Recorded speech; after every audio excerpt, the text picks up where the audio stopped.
learning that Gina had eaten well. The frequency of her friends coming over for dinner was increasing. Gina was very angry today.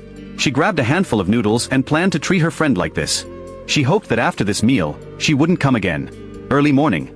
Gina hadn't had time to tidy up the house. Her best friend had already arrived at the house.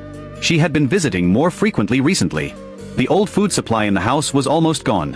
Bongwa was a child who could read people's expressions. Seeing that Gina was unhappy, he came to the yard on his own initiative. He picked up the scattered empty bottles on the ground, planning to replace Gina and carry water to the mountain behind. Nepal was just in the early winter. The temperature had dropped significantly already. Bongwa always had only this thin set of clothes and a pair of pink slippers.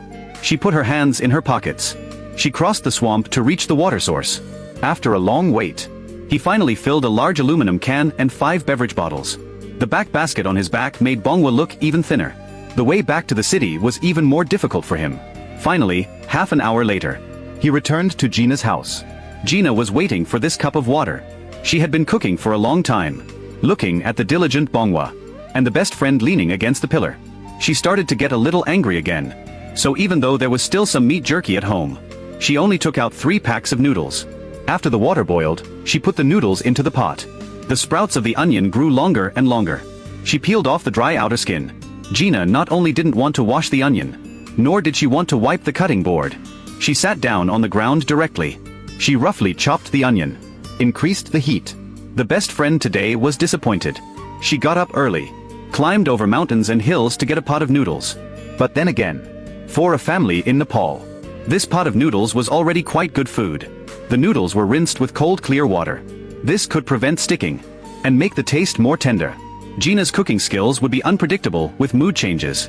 Even though she had learned to cook since the age of 7, she still failed to cook the pot of noodles properly today. The best friend didn't care about this. As long as she could have a pot of noodles to eat, then today was not wasted.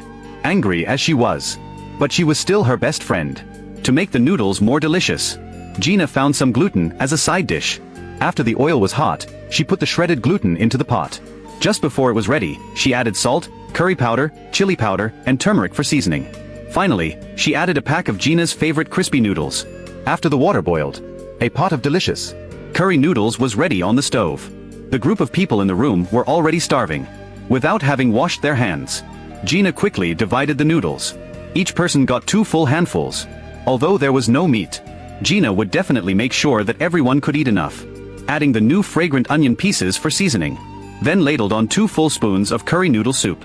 Several people gathered in the kitchen, started to feast.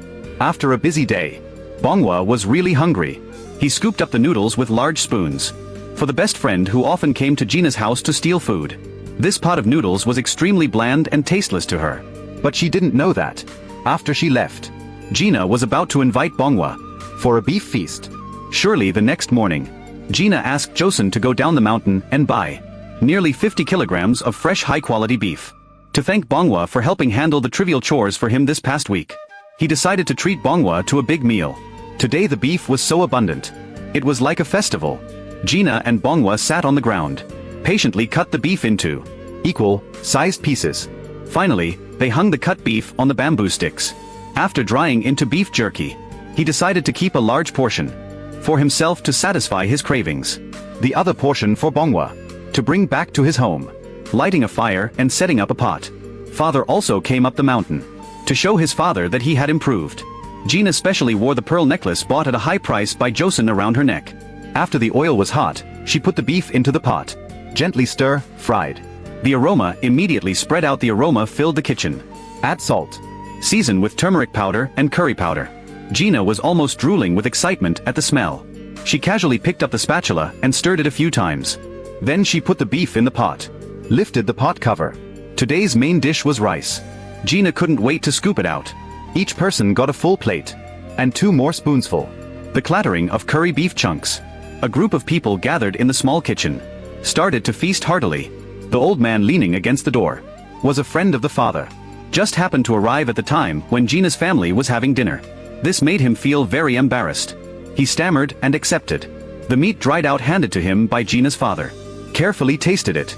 Bongwa regarded this place as his own home. He took big bites and tasted today's curry beef. Outside, the wind was blowing gently. Inside, the conversation was continuous. What will Gina's family make for dinner tomorrow?